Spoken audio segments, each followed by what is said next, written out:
This is AV SuperFriends Off the Rails, an almost regularly scheduled open discussion on audio and video in higher education. We'll sound off about our most brilliant ideas, our dumbest mistakes, and everything in between. And because this conversation will almost certainly go off the rails at some point, we'll end up covering just about everything else. And now, the AV SuperFriends.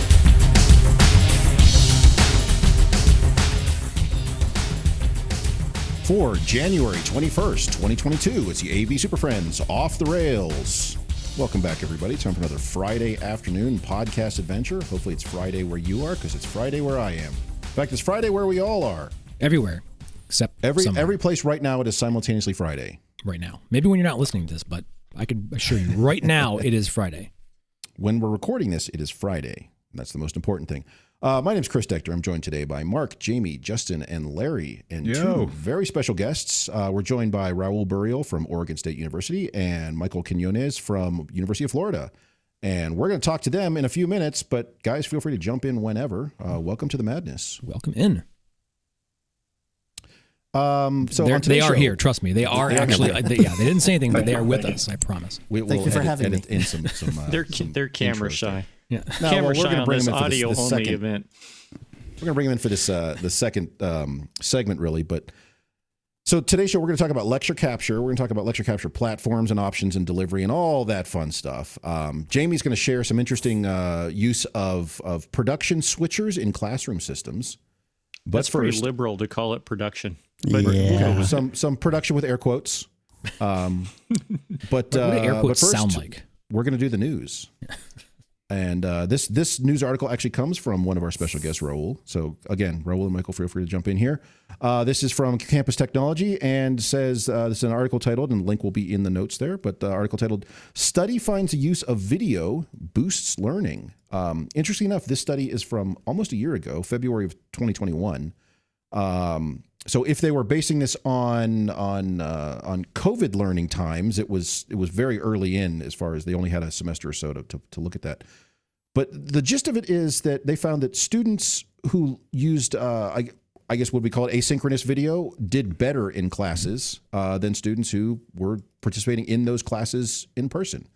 But yet, we discussed this a few minutes before the show. It sounds like there was kind of some limits on this study, and maybe they weren't completely above board with how they were doing it. So what do you guys think about this? Well, at first glance, isn't this kind of common sense? I mean, without looking at the details, that additional content will help you learn from the primary content? And I was like, the article, I didn't dig into the actual research paper, a part of the article. I just read every other word. You'll get the gist of it. But some of this, I kind of with Justin, like in the modern students' world, no duh. I mean, let's look at what we do, right? We install these things, and every now and then we're like, shoot, I don't know how this works. YouTube, how come this doesn't work? And most of the time it comes back, you're doing this wrong. After you read the manual, of course, right? After you read the manual, after then you go already watch been through the right. 18 hours of training, and then you actually have to implement these devices. So it does make sense that students who leverage the use of video after that do better. Unless, of course, there's a nuclear missile coming in and the alarms go off. That was the purge. The purge. That's kind of that number in. That's kind of like my highway patrol alert earlier for the Gotham City Batmobile. Whatever. And we were talking about this earlier, but the article really focuses in on they saw an improvement in learning skills, not necessarily knowledge. And I can relate. Like if I'm trying to learn how to do something, 9 times out of 10, I will take Jamie's advice and go to YouTube and watch someone who's actually doing it, not necessarily read an article on how to do it. Well, I think in learning, right, we look at like the old motto, was it SAMSAP, stimulate as many senses as possible, right? And the act of them watching this video. Now, did the article have, like, was it the sole means in which this content was being delivered to them? Was it additional, or was it just supplemental? Supplemental, right? Yeah. And so I think, take it with a grain of salt, right? So you've gone through this class, now go watch this video. And my guess is there was nothing really about it being played back at twice speed or anything like that, just to review. But I've seen it. I've seen students do this. Like they're back in our support desk and they're rattling through video, This class video. this all just points to the three main types of learners out there. You got auditory, visual, and kinesthetic, right? So if you're in class and you're hearing it and you see the teacher talking to it, those auditory people might grab that, don't need additional content. But me as a visual learner, I'm more like Jamie. I might want to pull up that YouTube video as a primary way to learn something instead of read a manual. So I think by doing that additive content, you're addressing most of the learning styles out there, which increases, engagement and things like that. Let's right? be careful, because there's learning and then there's just being able to accomplish a task. Like if you all just rattle off like YouTube stuff. I need to know how to fix this thing. Let me go find a YouTube video. Let me fix this thing. I'm probably not learning that task. Maybe, but I'm just kind of replicating what they did. And so maybe the act of doing it. Kinesthetic approach right there. It's a reference, right? So.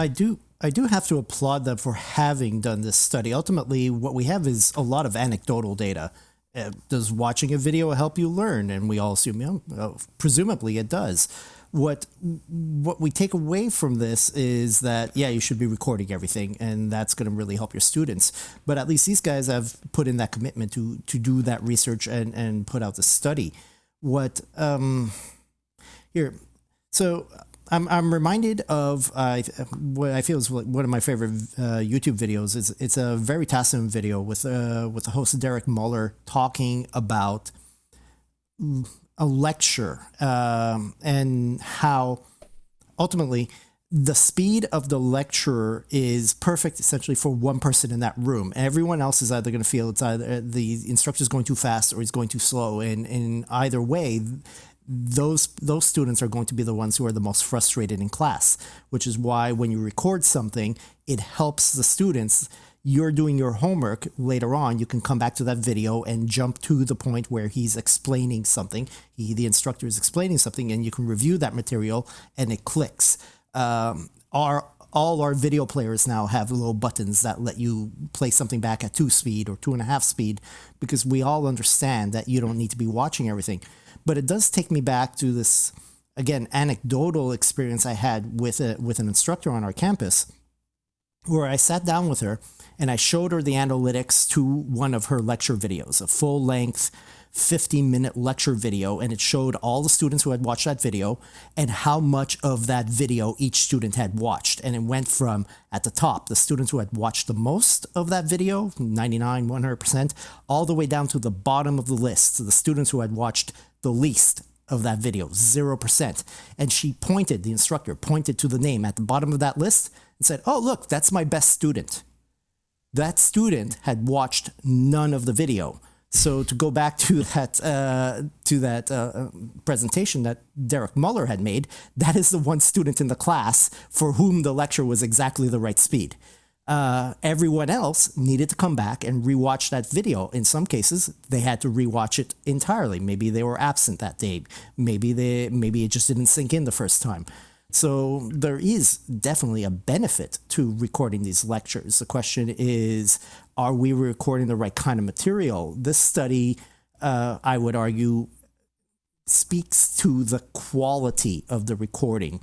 Does starting a recording at the beginning of a lecture and ending the recording at the end of a lecture and then slapping it online is that really the best approach? Or should we be looking at a more of a flipped approach to material? They talk about that here in the article as well, where you record, say, 10 5-minute segments, and then the student simply cherry picks the material that is most relevant to them, and they can discard the other 6 or 7 segments that are not relevant because that stuff sank in or it's all too intuitive. I just need these other 3 or 4 segments that just really didn't click initially.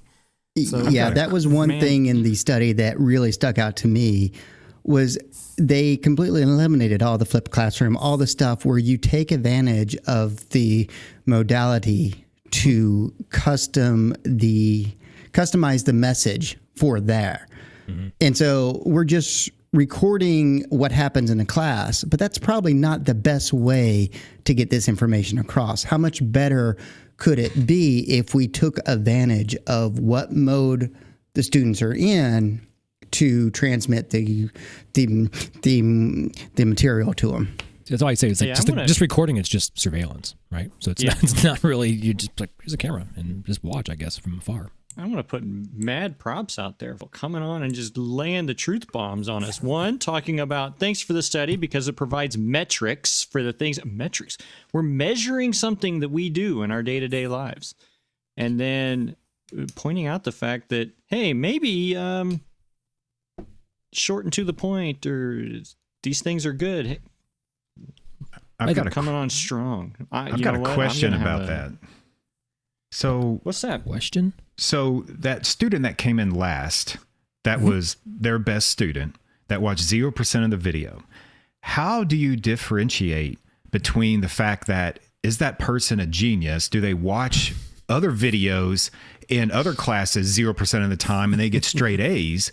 Or is it because that was an auditory approach to instruction and that person is a pure auditory learner, therefore that person just left the class knowing everything, versus we all know that no one's mostly pure auditory or pure visual or pure kinesthetic. Everybody's kind of a mix of both. But what if that type of lecture was perfect for that student versus the speed of the lecture? Like, because you mentioned speed a lot, which is a point. I never thought about speed. I always concentrated on the learning style. Where is the metric to put those different buckets in place? And I think that was his point, really, is they're always outliers. And it could also be, for instance, we'll take one of our own here. It could also be like the Larry in his instructional technology course where they're asking him questions that we cover on this podcast week after week after week. If this was an AV class, we'd all be like, I'm not going to watch that video. I don't need to. Like, I know what that is. Right. I think there's always that person, and that person may not need the extra cues, but you stick them in cooking 101 and they may need those extra cues. So there's always those outliers. But to his point, there was one. That's but how do you differentiate it. those issues when you're looking at those metrics? Then I would start thinking, well, was that because of this variable or this other variable over here? Right? I mean, well, that's the qualitative versus the quantitative. Like, you can get the metrics, but you still have to understand what you're looking at, the experience. And how do you know what that is? But it also speaks to it speaks to the fact that that student is the outlier. We don't need to understand why it was successful for that student. If it's a class with 30 students, we need to understand why it wasn't successful for 29. The teacher cannot come away from her lecture at the end of the day and said, I helped one student pass today. It is on the teacher. Yeah, sure. I get that. That's some of our folks. Well, but Raul, what if that is your only metric for it? So like, I did one, job done. That's it. That's all we need. Yeah. I reached one. I mean, that would be a problem if one student passed your class. I mean, that's an obvious issue, right? Versus, so to your point, if that's what's that phrase? If you reach just one student, you're doing a poor job of teaching. So.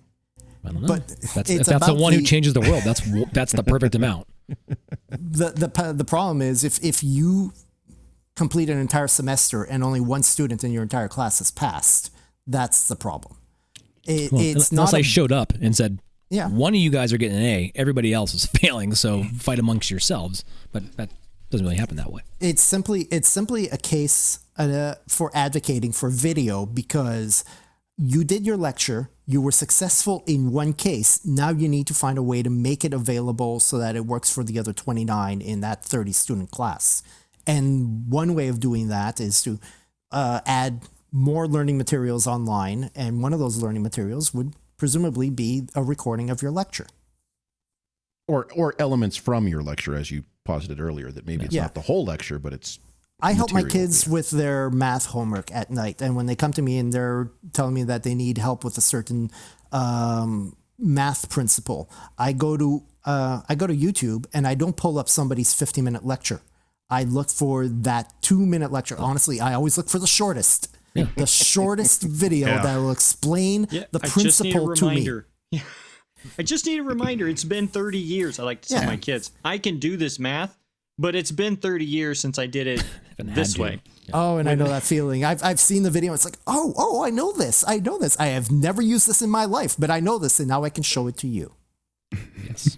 Well, yeah. Well, I mean, I think that in the total of this article, we all kind of said, well, yeah, obviously. But hey, we're going to give them credit because they got it published, right? They did the work and we took it from anecdotal to like a published piece, and now we can use it as reference and say, see, I told you so. we do need to do this because they said so. And so now we have metrics of success based on this article. To be fair, they also they set some pretty narrow boundaries on their study too. So I mean, I think you're right. We would all agree that supplemental material, in addition to a regular class experience, most people will do better just because they have more information. So yeah.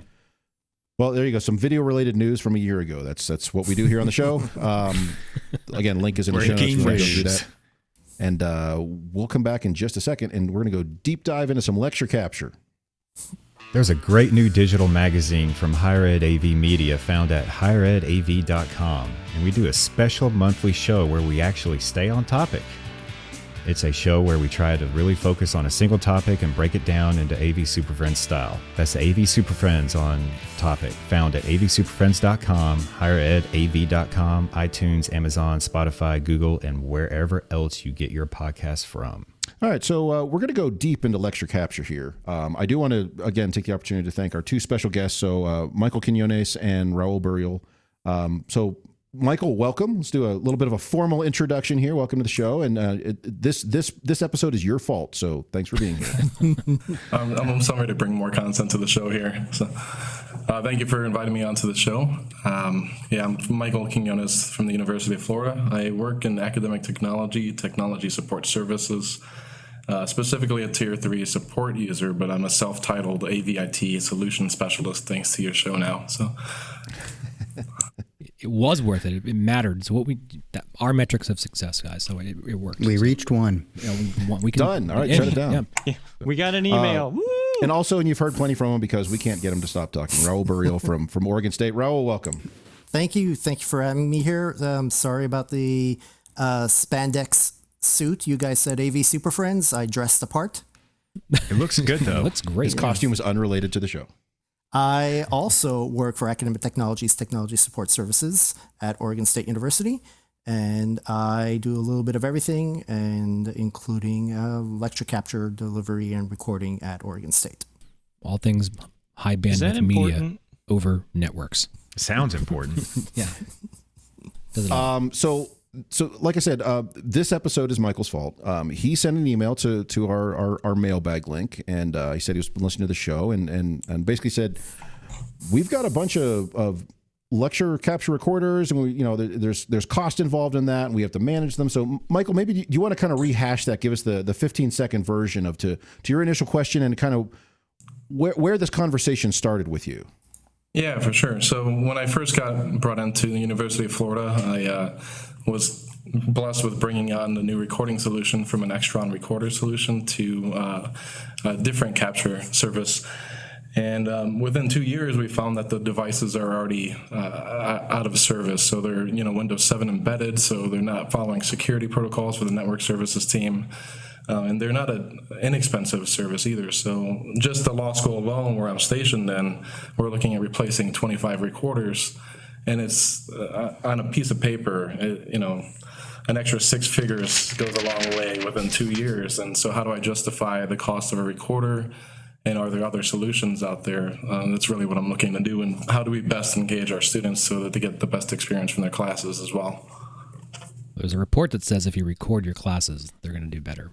So. Yes. So just do that. And I think it's also, I do want to say at the outset here, we're not going to pull any punches. We don't have any sponsors or anything. So the recorders that you have are MediaSite. They're very expensive, and they're fine. They're just very, very expensive. And I think many of us have those as well. So, we don't necessarily need to hide brand names or anything like that. So, okay. So we have the MediaSite recorders.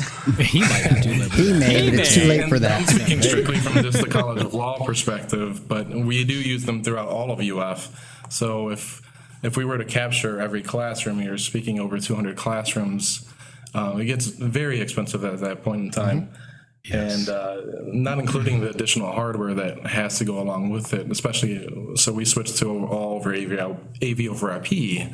So now we have to have another decoder. Now we have to also have audio Dante device to transcode the audio signals that we're sending from the classrooms.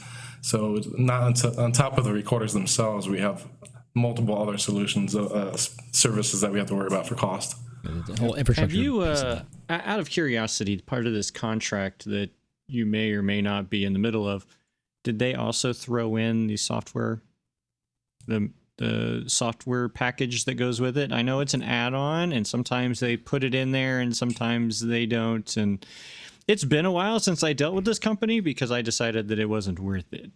But The software package, are you referring to MediaSite Catch or MyMediaSite? whichever one goes on to good. the... There's two of them. There you go. Yeah, great. Yeah, so MediaSite Catch is the Sonic Foundry's software recording solution. MyMediaSite is somewhat like TechSmith's Camtasia, so you could record directly onto a web browser. And then we also have the management platform on the back end. So there's multiple different services that we are in contract with, yes. I don't know the details of the contract, as that's the video services team, but we do have pretty much every solution from MediaSite. Well, let me frame it like this then, Michael. Presumably using a MediaSite appliance as a recorder, those recordings go to MediaSite's cloud? Correct. All right. So in addition to the costs of the appliances, there is also presumably some kind of annual cloud service fee. I believe so, yeah. We do have the cloud, and we also have servers at the main campus that we keep backups and archives of all the videos that we record. So are you going on-prem first and then to the cloud? Is that what's I believe it is, yes. Ooh, okay. You've come to the right place, Michael. Yeah. We're gonna help you. Yeah. I think we're going to take the meandering long route to answer this question. If we just jump right into it, we're going to skip a whole bunch of fun stuff. But Yeah. I think the dilemma you're in is the dilemma that we've all been in at one point or another, at our universities. And I know it was many years ago now that we started down this road of lecture capture. And at that time, it was still podcasting type of lecture capture and all the things that went with it. And we discussed whether it needed to be hardware or not. And, it was just a weird dynamic of how it all got started. It started, with camcorders, and how do you get them? How do you get the videos transferred? Then how do you encode them? And how do you upload them? And how do you tag them? and ultimately, we ended up with a completely software-based solution because we have PCs in every room. But I know we all have different stories of how we got there. We didn't stay in the hardware side for very long. I know some of you were in the hardware side for a long time. Well, let's start with can we as a think tank right here define what is lecture capture? What in the hell is it actually that you're doing when you're doing lecture capture? What that may mean different things to different folks, and I think it may have started as one thing and may be different now. But what around the room quickly, what is lecture capture? Yeah. What was it for us when we started, and kind of what do we think it is now? And you can speak to it as what content is, what is actually being delivered from the student experience. I can certainly present it what I feel is a very firm definition of what lecture capture is, which is a passive recording of a lecture from the beginning to the end, either as a pre-scheduled means or through the push button start and stop of that recording, where presentation materials and perhaps video as well as an audio narration are recorded. So we're definitely not talking about intentional flipped recording materials. This is the recording of someone's lecture in a classroom environment from start to finish. I would agree with that from a base standpoint, but I think my definition has changed within the last couple of years to also include accessibility concerns, because a lot of times your students who may be hard of hearing, especially with masks, aren't comfortable asking for help, and so they go back and watch the lecture capture so they can get the closed captioning or whatever you might have with that. So I think accessibility is a key component at this point, as well as the search capabilities that a lot of these companies are offering. And that's just invaluable when the lecture might be an hour, to be able to search a term and immediately go to the correct video or part of like the tagging video. and stuff. No doubt, yeah. But what you're describing now are the uses of lecture capture rather than what lecture capture is. I can give you lecture capture. Why are we recording a lecture in a classroom environment in higher ed? So that students can learn from that lecture. That is the use. What is lecture capture? It is a recording of a lecture. Yeah. That's what it is. But I think you did have that two was our that pieces. was our Sorry, original that was our original goal as well, was the surveillance video. Just get it, and it was just get audio and video and maybe the slides, maybe screen capture. We started the other way, where our preeminent piece with this, we wanted the content and we wanted the audio, and we did not have the camera because of all the other things that spring up out of that. And I'm sure somebody here is going to talk about what it means to have a camera on a classroom and having students there. But our first iterations, the first few, were just content and just audio, because A before B, except after C, right? Audio before video, all after content. And so that's what we felt was most important, the material, and the instructor explaining that material. And it was the most useful piece, right? I think I and all the things that Larry was talking about, I think are all benefits, the would likes, but I still see a giant trend, and all we're trying to do is, as Raul discussed earlier, was capture every word from the second they start to the second they end.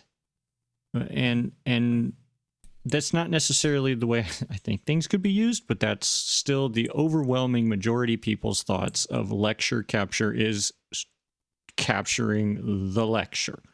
Whether that's 4 hours long or 50 minutes long, you get all of it. The word that Raul used that I really like was passive, in the sense where this is an automated or semi-automated system, whether it's scheduled or somebody pushes a start, but it's passive. They're not actively trying to extract certain parts of material presented or only capture bits and pieces. It's like, no, this is just, I'm just going to grab what's going on in the front of the room. And to your point, Jamie, if that is 10 minutes of discussion before the class even starts, you get a recording of that. And you can go in and do a little bit of editing if someone wants to spend the time to do it, but now you're adding that as yet another thing that somebody has to do. And Michael, as you described it, if we did this in 200 rooms, not only is it very expensive, but we have to think about a system that's going to be very hands-off and very scalable, so it can do 20 rooms or 200 rooms. And I think we're all looking for some sort of solution that does all of that with all these caveats. And I think we would all recognize, if nothing else, it's an imperfect system, whatever we come up with. But we're looking for that lowest common denominator of what makes the most sense, what's the easiest thing to use, and doesn't require someone to go in and set up a whole bunch of gear every time, because that kind of defeats the purpose of a passive classroom lecture capture system, I guess.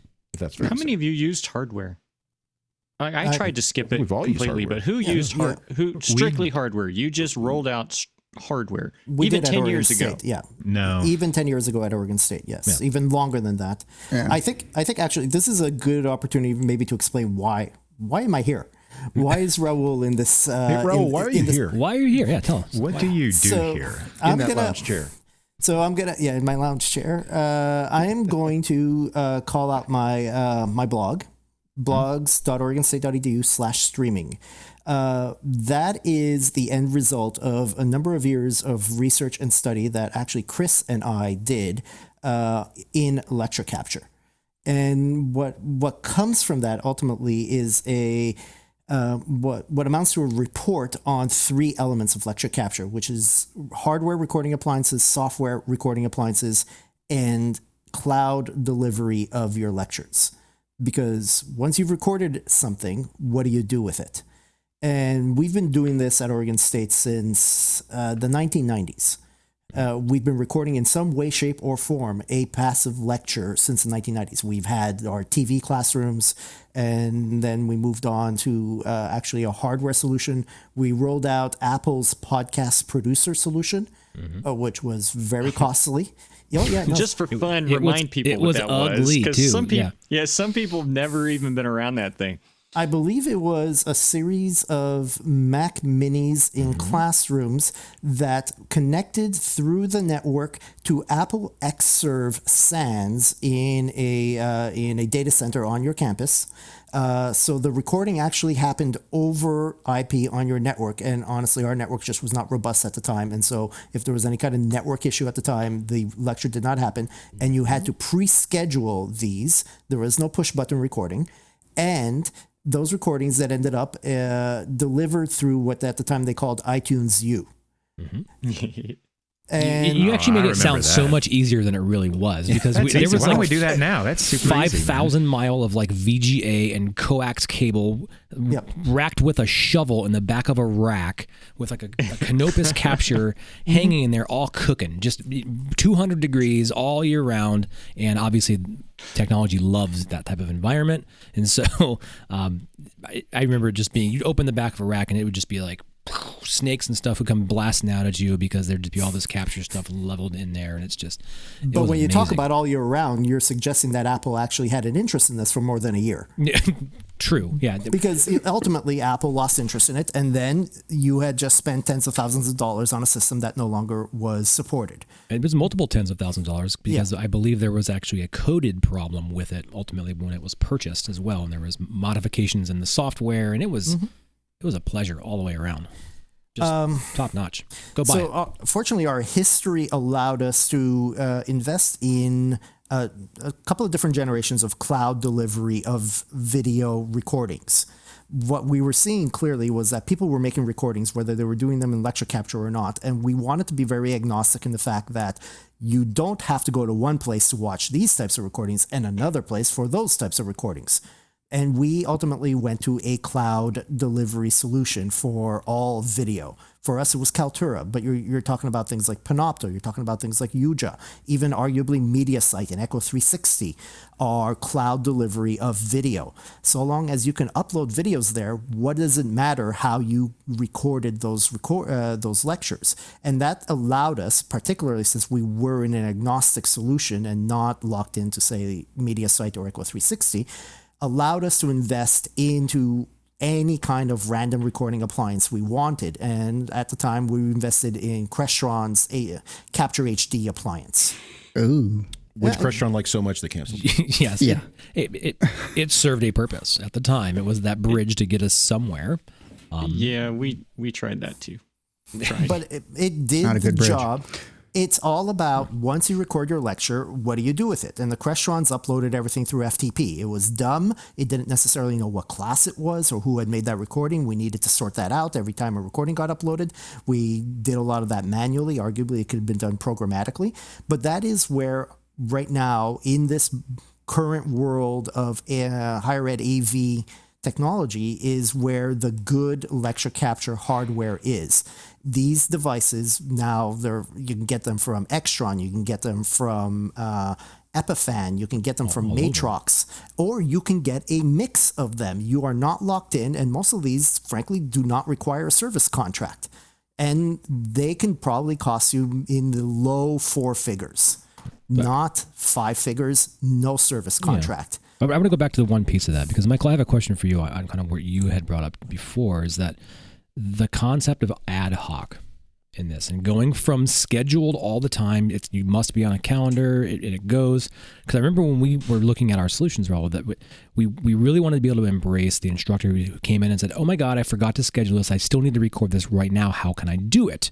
So we wanted to be able to enable a button, right? The instructor says, I'm going to do this right now. Here it goes. And Michael, are you schedule only, or do you have ad hoc? Like what are you working with? So we did have ad hoc with MediaSite at one point. We definitely removed that from the programming just because there was confusion with, if they didn't know their class was being scheduled for recording, then they would record and then there would be a little bit of a mishap on the back end. So we just removed that availability from the touchscreen altogether. So if they do want to do ad hoc recording, we definitely recommend now Zoom, since everybody's so accustomed to Zoom. But we also do have MediaSite. I think it's Mosaic now. It used to be a desktop recorder. And we also have the TechSmith Camtasia availability in the classrooms for them. So in that, the ad hoc is kind of where we had to find a way around this. Because everybody had their own little problems with that. Is that if I went into a classroom, the system doesn't know who I am. Right? We you know, as clever as it may be, and I know it's possible, people out there, you're saying, well, you can have cards and scan and all your credentials. Yes, you can. We didn't. Yeah, we've made it best practice now that we just ask them to create a ticket, even if it's. We would hope that it's a little bit sooner than 5 minutes, but we can make it happen. We do have enough staff here that we could go into the system, create a quick scheduled recording. We just ask them on the spot. So, okay, your class is starting now. What time does it end? And it usually works out, but there is a few occasions where if it's a late class or a seminar or maybe the visiting professor that doesn't know we exist yet, they want to do the ad hoc recording. We still, hopefully, they're using Zoom at this point. So talk about under the hood of that. Yeah. What the experience between ad hoc and scheduled, and I want to somebody who doesn't know what happens there. Ad hoc, since it doesn't know who you are, doesn't know where to send that file, right? A lot of our scheduled was about credentials and making so that when it got to the cloud, it got to the right location. Raul, I'm sure you could talk about the hours and hours and hours you spent searching for files for people who taught in a class and cross-referencing calendars and trying to track people down. Absolutely. I think ultimately, we've hit the crux of the problem here. And Michael, what you're struggling with here in terms of that mix between ad hoc and scheduled is the problem that everyone who tries to run lecture capture on a campus runs into. I have not yet seen anyone who has found the right mix of ad hoc and scheduled. Ultimately, it boils down to, what if I have hit the record button at 8:59 and I am scheduled to start recording at 9? What happens? And a lot of the lecture capture, the phone rings.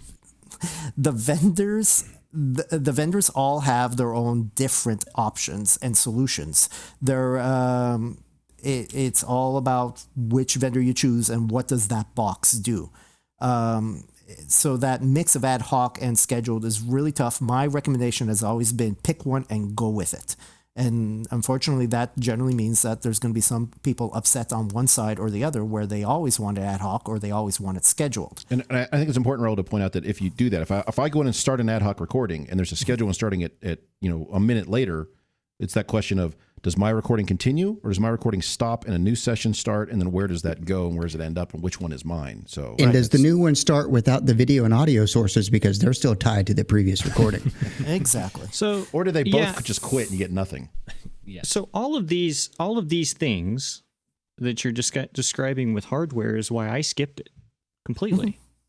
Because not only there was not a great way for people to log in, just as you said, and then you had to also find some way to split all these video signals out of the, you had to have an extra output out of the computer or maybe a laptop or the switchers. More AV gear, Jamie, come on. Right? You had to do all of these things. And then you had to have somebody that helped transfer this file, whether it was on a thumb drive or picked. So I just, screw it. No, from the get-go, we attempted to do software solutions. Now we ended up with something from Integrity, but it was all based on, because we have a computer in every one of our rooms and even on your laptop, and it was all based on your single sign-on. And that solved all these issues. Right. And I pushed really hard to skip all of that other crap because I had been in the business of transferring DVD recordings that were made in the TV studio and where do they go and how do you upload it? Oh, and by the way, back then uploading video took 12 days for an hour. And some of them are still uploading right now. They're going to finish in a minute. And so we went with these software-based packages. Some of the quality wasn't wonderful in the early days, right? But it was there. It got what we needed done. It just screen grabbed it was 15 seconds? I mean, it was 15 frames per second or 10 frames per second. It was ridiculous, but at least it was there. But I didn't want to futz with this. And the only time I wanted to deploy a hardware solution is when quality mattered. So we tried the Capture HD, we tried the Matrox thing, we tried some other things. None of them. Ultimately, all of these struggles we just talked about, the scheduling, the ad hoc, the whatever, a lot of those companies also want some kind of service contract in order to enable scheduling, which I thought was stupid. A company wanting a service contract? That just sounds unheard of. Yeah. And so it's a lot of the hardware stuff, the hardware recorders, I skipped completely. So there was really interesting to hear some of you that. went through those, and I'm like, I don't want any part of this. So there was an upstream decision that was being made, and this was kind of unraveling in real time, where there was a concept, and remember, Chris, I think you were even here. There was this concept that we're going to remove the computer from the classroom. We talked about that quite at length. That it itself was going to go away. So if that was the case, what would be left there to do this heavy lifting? If the computing power is gone and we're going to go to a pure BYOD scenario where that's every teacher is going to have their own thing and they're going to come in and they're going to go, what is that? That changes the entire paradigm of how capture happens, right? Now you don't have a computer. So Yeah, that's actually what I was going to ask too. Yeah, we looked at that too, and what we ended up on was with the single sign-on things, even if you brought in your laptop, you just logged into your own Canvas file. Now you had to use the the crappy Dell webcam, but you still had something, right? But they could do it from their office. They could do it from home. They could do it from wherever, as long as they had their single sign-on and it was federated. So that's one of the reasons we went with software, was just in case we did that very thing, that you could still use it wherever. Well, here it is. You guys have, in these last few minutes, ultimately hit on the one single truth about lecture capture today. Michael, Jamie, you both hit on it. And the truth is that if I were to recommend lecture capture solutions for anyone today, I would recommend a software solution. For what it's worth, Chris, I think you once told me this horror story about issues with integrity. I expect that they probably have addressed them in the many years since. It was the Jamie, remember it was the little Tegrity like helper app that would not always auto start in the system tray. And there was a lot of back and forth on that. So. Yeah, but that's neither here nor there. Moved on from there, but yes. But we all know, and Michael, you found it. We all know what the lecture capture solution is for everybody today, and it's called Zoom. Because everyone here has 100% of their faculty trained to use a screen recording product, and that screen recording product is called Zoom. Mm-hmm. For those that are using Zoom, you're using software of some kind. And I think, Larry, you were nodding your head and everybody could hear you at home. For the two schools not using Zoom, please write in, let us know who you are. Yes, but even Teams and some of these other ones tie into Panoptos, tie into Canvas, tie into Moodle, tie into... Exactly. So there's all these tie-ins that are economical, to say whatever. I would say like Zoom is the lecture capture of choice, but it's not the end result. Like they record there, they transfer to Panopto. Oh yeah. And even then, every time I can get in front of the faculty, unless they need the interaction of students in real time, I still tell them Panopto is the better choice to use because it empowers the students not in the room to see multiple streams at once if they want to. Yeah, the cloud services, Kaltura, Panopto, Yuja, have all their own plugin to Zoom so that you never share the recording from Zoom. In fact, we delete our recordings from Zoom almost immediately upon the recording having been completed because those recordings go into, for us, Kaltura. And Kaltura integrates with Canvas, and we get all that analytical data that you do not get from Zoom. Kaltura gives us all the single sign-on privacy that you do not get from Zoom. If you're recording a lecture with a camera and there are students and you hear those students and you see those students' faces, there is now a FERPA concern, and those recordings must be secure. And those recordings are secure because they get uploaded into Kaltura and they are shared through Canvas, and the only people who can access that in Canvas is the teacher and the students enrolled in that class. Well, to tell you where we are, we're not... Here we go. Yeah, we're not too far off just from put it on the network, Michael there. Just put it on the network. So, Michael, you're not alone in this. Me and you're in the same boat. The boat's sinking, but, we're going to get out of it. No, the tide is rising. So, just to tell you where we are on recordings and lecture capture on our campus, we are, I believe I heard as of a couple of weeks ago, we're working on our retention policies for Zoom recordings. Oh, that's right. Because you park everything in the Zoom. It's not deliberate. It's just because we skipped the whole hardware thing a little bit. So we started with Tegrity and Blackboard, and on our campus, lecture capture is not in a classroom. It's in your home office. For the teachers, it's in their office on campus, or I believe our CITL group has a couple studios where teachers go and schedule. Wait, and you they put help them appliances record. in faculty offices? No, they're just the computer, like software recordings. We don't have lecture capture in classrooms because we don't put a lot of cameras and microphones in classrooms on our campus. So we don't have lecture capture, but maybe in 1 or 2 rooms. Now you talk about our Zoom rooms. If you want to call those lecture capture, then that's what we're doing there. So they have the Zoom room, but the Zoom rooms are more like the ITV rooms, where this room on the main campus is teaching to regional campuses, where the students go to those regional campuses, sit there and watch the other classroom from a different city. So they're not on their couch. It's very the ITV model. But they meet the lecture capture definition: a passive recording that starts at the beginning and ends at the end, and records a professor lecturing his lecture.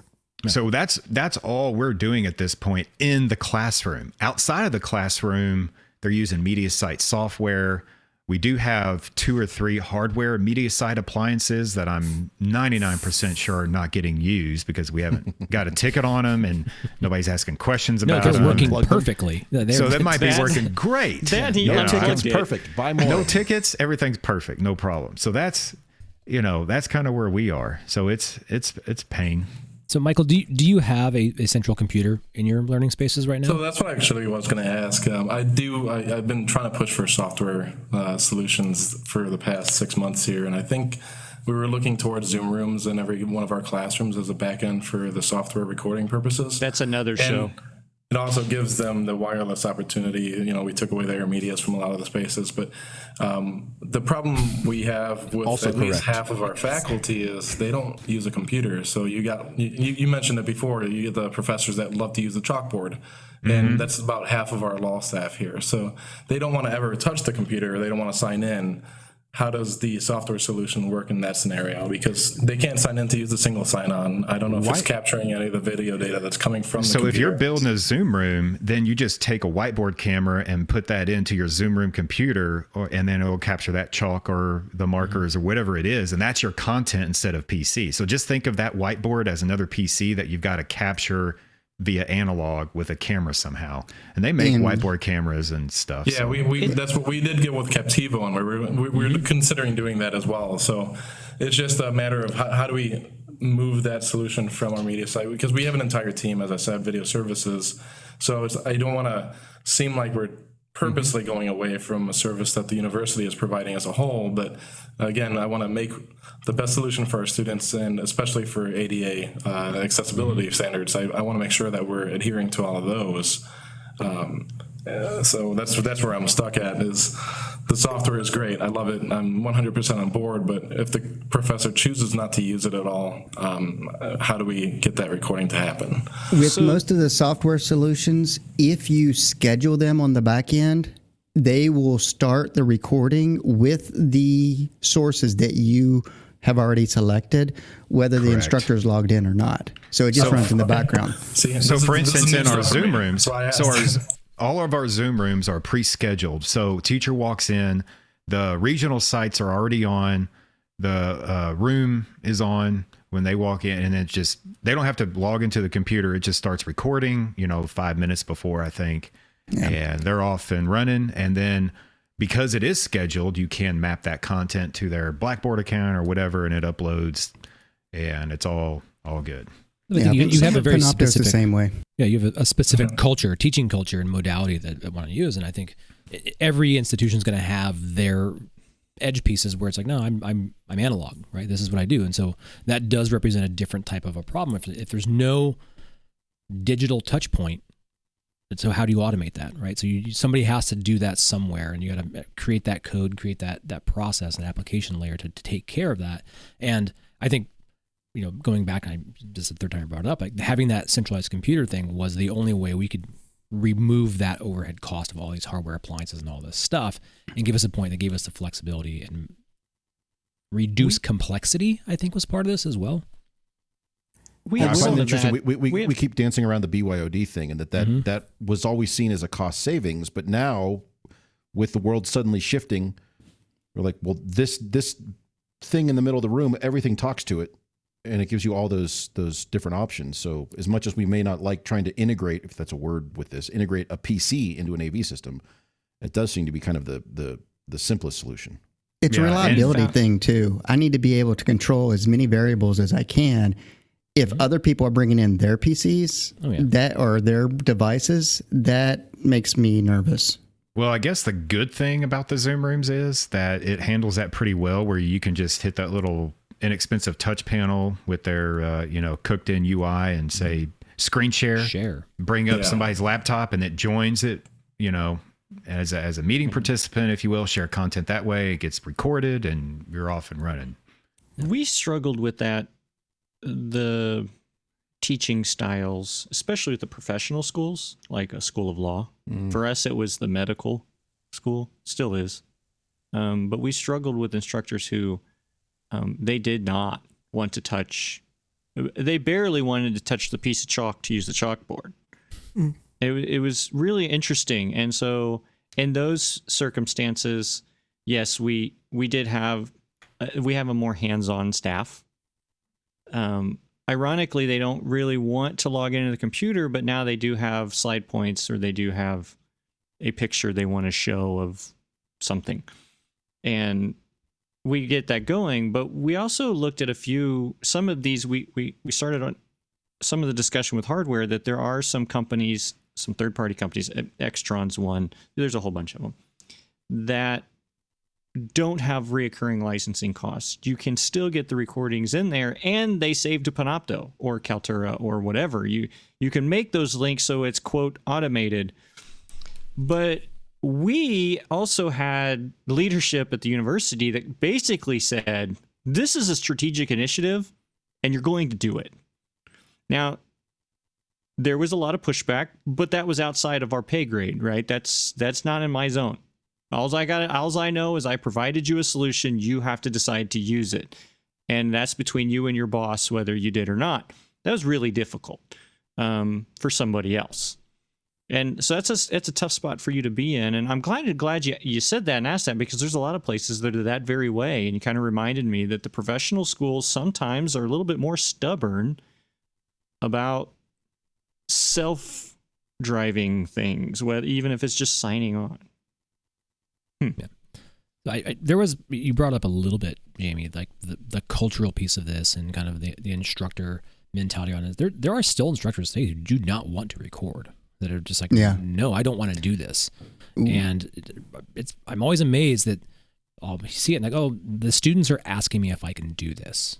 And it's like, well, yeah, we just assumed you were. Like, you're not, and you're now going down this road. Oh, that's interesting. Okay. Yeah, it's like, oh, yeah. Or obviously, and we hate to belabor the COVID thing, but we have students who can't be here. So they want to be able to attend if they can, and if they cannot be there because of whatever reason, they want to be able to watch the recording later on, right? And so faculty come to us on almost weekly. Lawrence meets with them and it's like, yeah, I have to record my class. How can I do that? And it's like, wow, this is the first time you're doing it? Oh, okay, well, let's show you how to do this. And so it wasn't ubiquitous when every instructor did it all the time, and like we're just starting to see more of that now. So there's reluctance. Well, let me point out what is probably the case study for lecture capture on Earth, and that is the University of Manchester. About 10 years ago now, they went to their faculty senate and they proposed, we are going to automatically record all lectures on this campus. And they got buy-in from the faculty senate. I see on their website there's an opt-out option. But by and large, every lecture at the University of Manchester gets recorded. First and foremost, that gives us a lot of data about usage. And of course, one of the most intuitive data points we get out of that is a lot of students watch the lecture recordings right before midterms and finals. Which, again, obviously, this is intuitive, but at least now they have the data to support that. But ultimately, what a lot of the faculty realized was that there was no harm in recording their lectures. What are you going to lose by recording your lectures? You're only helping your students by doing this. And 10 years on now, practically, they're going strong with this. Now, I believe at the time when they rolled it out, they were using MediaSite.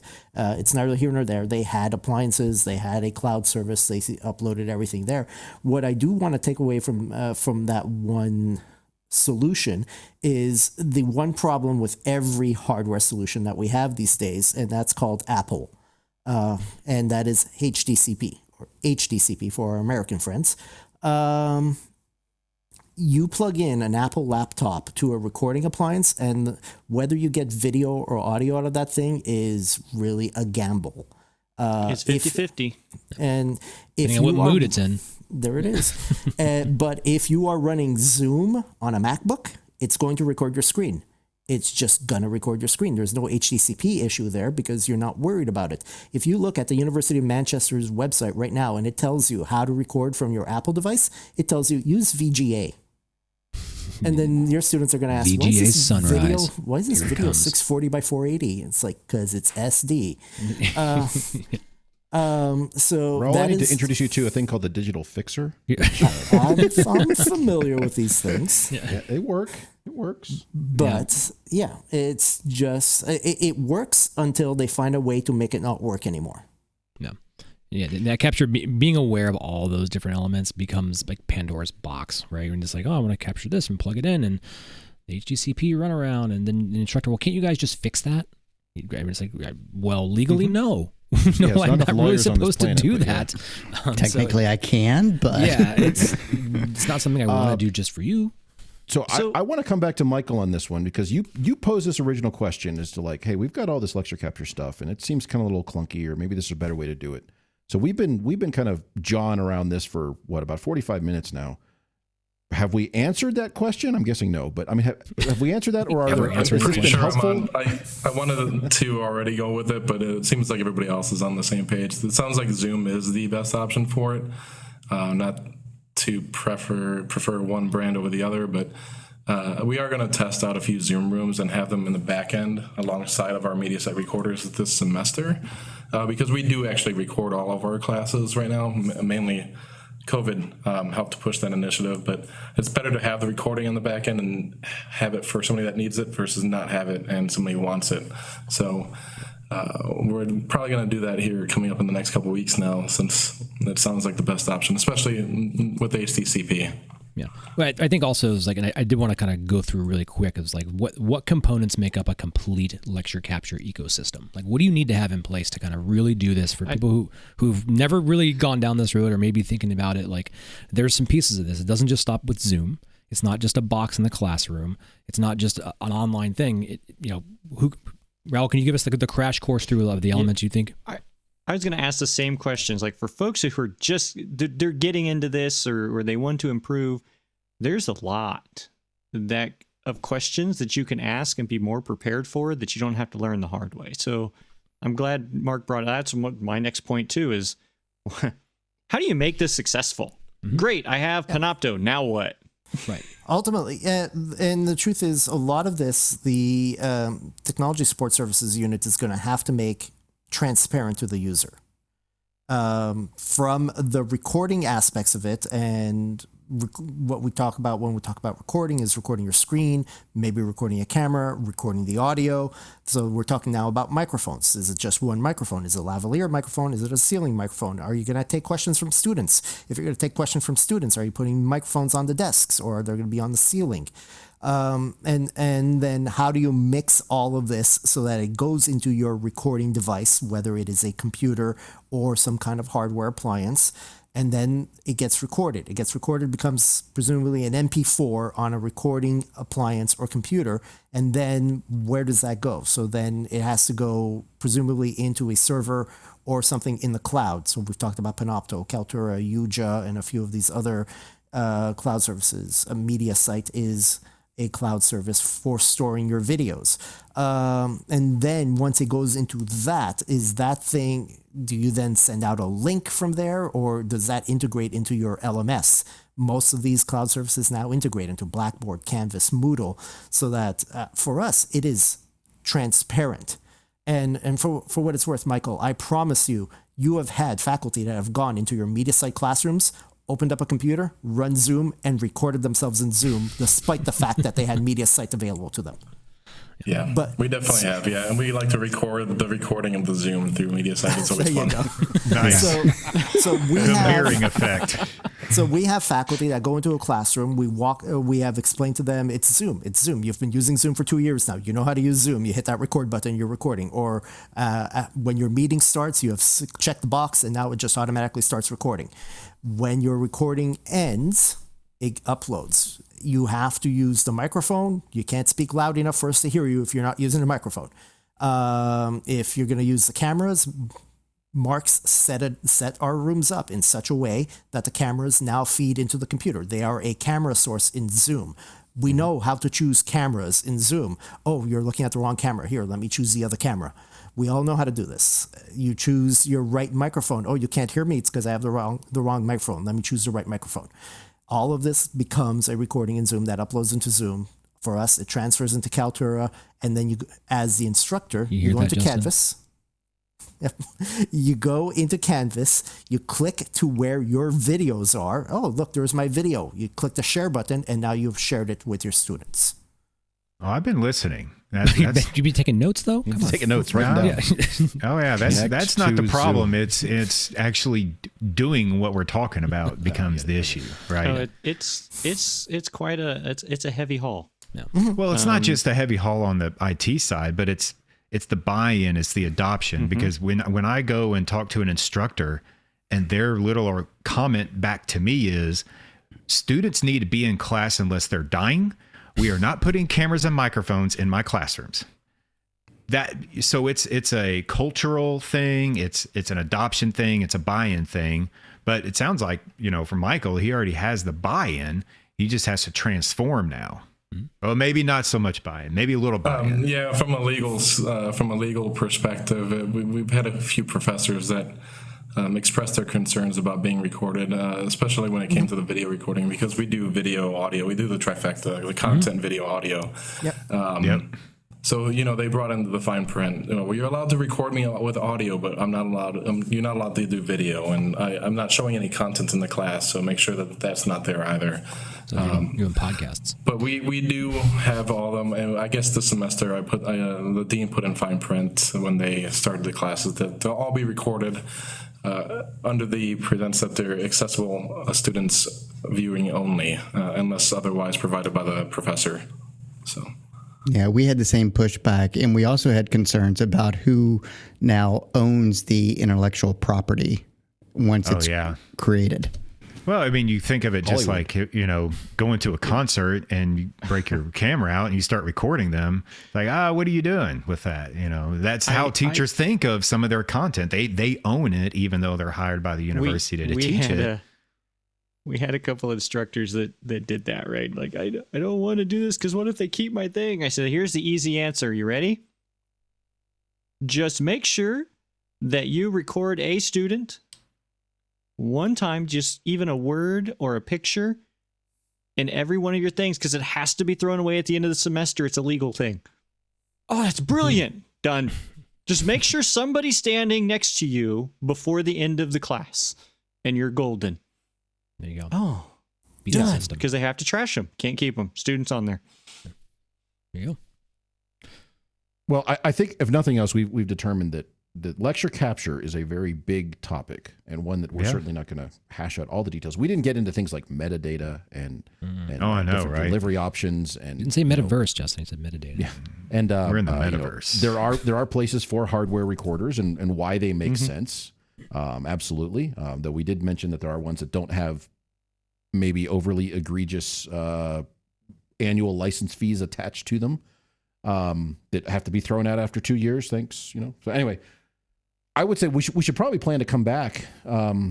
How's tomorrow for you guys? No, down the road later this year, and kind of revisit. Maybe we'll have some additional information. And Michael, we'll have you come back on and say, how is your test with like that kind of dual platform software and hardware going, and what are you guys seeing, pros and cons? And I think it'd be worth revisiting and get some additional feedback, because this is something that we've all been doing in one way or another for 15 years or so, and we'll probably move to a different platform in a couple of years. So, and Michael, just hope before you build a Zoom room, Make sure before you build a Zoom room to call me, because I can tell you what not to do. I definitely will. Put it on the network.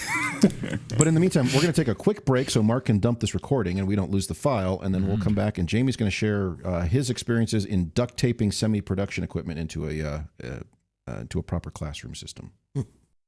As many of you know, the Super Friends have always been better received when we have more input from you. So, here's your chance. Send us a note at mailbag@avsuperfriends.com and get involved with the show.